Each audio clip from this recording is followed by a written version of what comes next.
What's up, everyone? Welcome to my YouTube channel. I'm Tamara, and today we're going to talk about how good it feels when a borderline really likes you. You are their favorite person, which we'll talk more about later in the video, but that's essentially what's happening here. And a lot of times we talk about the end result. We talk about the raging and the tantrums and how the relationship is unstable and how things have gone crazy, but we don't talk about how good it can feel when you become that person's favorite person.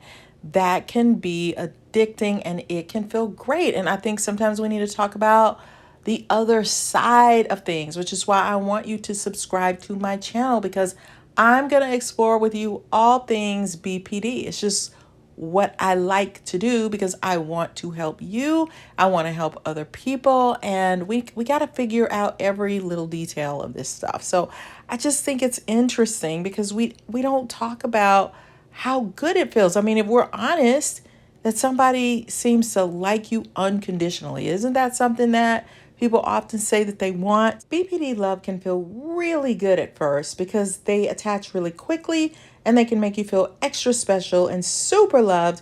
Who doesn't want to feel like they're super loved and seemingly accepted for who you are? They can also emulate you and sort of become who you are personality-wise because they struggle with self-identity and can want to see you all the time and spend a lot of time with you and make you feel very wanted. The problem is that eventually that can change and become an extremely toxic friendship or work relationship or a toxic romantic relationship. BPD, or borderline personality disorder, can indeed make love feel intense and exhilarating at first. People with BPD may attach quickly, showering their partner with affection and making them feel incredibly special and loved. Who wouldn't want to experience that kind of acceptance and admiration? However, individuals with BPD often struggle with self-identity and can easily adopt the personality traits and interests of their partner. This can create a sense of connection and make their partner feel understood and valued. They may want to spend a lot of time together, constantly seeking validation and making their partner feel wanted. Unfortunately, over time, this intensity can turn into a toxic dynamic. BPD can lead to unstable relationships where emotions can quickly shift from extreme adoration to feelings of anger, jealousy, or abandonment. This can create a roller coaster of emotions for both individuals involved. The intense emotions experienced by individuals with BPD can have a significant impact on their relationships over time. So here's a few ways these emotions can affect their relationships.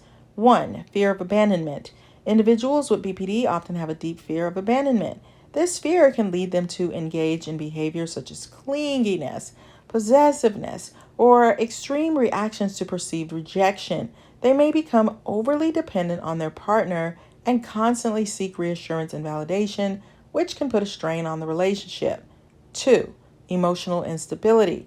People with BPD may experience intense mood swings and emotional instability. They can go from extreme happiness and love to anger, sadness, or irritability within a short period of time. These rapid shifts in emotions can be confusing and overwhelming for their partner or friend, leading to misunderstandings and conflicts. 3. Impulsive behaviors. BPD can also be associated with impulsive behaviors such as reckless spending, substance abuse, self-harm, or risky sexual behaviors. These impulsive actions can create tension and conflict within the relationship, as their friend may struggle to understand or cope with these behaviors. 4. Idealization and evaluation. Individuals with BPD may idealize their partner during the initial stages of the relationship, seeing them as perfect and putting them on a pedestal. However, this idealization can quickly shift to devaluation, where they perceive their partner as flawed or unworthy. This pattern of idealized and devaluation can emotionally be exhausting for both individuals. 5. Difficulty with boundaries. Establishing and maintaining boundaries can be challenging for individuals with BPD. They may have difficulty respecting their partner's personal space, privacy, or individual needs. This lack of boundaries can lead to feelings of resentment in the relationship. With proper therapy, support, and communication, individuals with BPD can learn to manage their emotions and develop healthier relationship dynamics. Seeking professional help, such as dialectical behavioral therapy, DBT, can be beneficial in improving relationship stability and overall well-being. No, it can be extremely hurtful for somebody with BPD or borderline personality disorder to connect with somebody and then feel like they're just being rejected, pushed away. Like, what's going on here? I don't understand. So even though they may do the splitting where you're amazing one minute and now you're a terrible, horrible person, or with some people, they can't handle that level of attachment that quick. And they may feel like, wow, I was so nice to them. I was doing all these things. Why am I constantly feeling rejected by these people? That's super painful. So I always want to try to give some strategies and some things that people with BPD can do to develop healthier boundaries and healthier things in their relationship. Some of these strategies can be helpful for the person who has BPD and also the person who's a favorite person of the person with BPD. So self-awareness and mindfulness. So you want to develop self-awareness, and that's crucial to understand what are your own needs, what are your emotions, what are your triggers. So it's more on focusing on how you feel in the moment. And then communication skills. You want to be able to express your needs, set boundaries, and navigate conflicts in relationships. You got to practice doing that. Assertiveness training, active listening, and using I statements to express feelings and needs without blaming or attacking others. So we want to refrain from that. You always do that. You are terrible. It's important to practice regulating your emotions. You also want to build in a good support system. That's crucial. What are some self-care practices that you can implement? Like exercise, hobbies, self-reflection.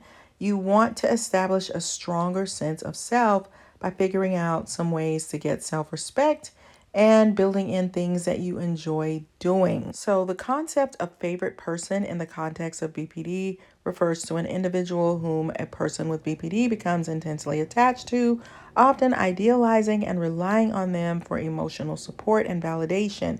This attachment can be intense and may lead to the person with BPD becoming emotionally dependent on the favorite person. So you want to create balance. So I hope this was helpful to you guys. And if you love learning about Myers-Briggs personality types, check out my book, From ENFJ with Love, where I talk about each personality type. If you're dealing with someone really difficult, check out my book, The Workplace Narcissist, and I'm going to walk you through that. And if you're trying to have a great romantic life, I've talked about a lot of things about love and romance in my book, Flip the Script on Love, so that I can help you with that. And be sure to like the video. And thank you guys so much for hanging with me today. I really appreciate it. And I hope that I have helped you in some way. And I'll see you on the next video. Bye.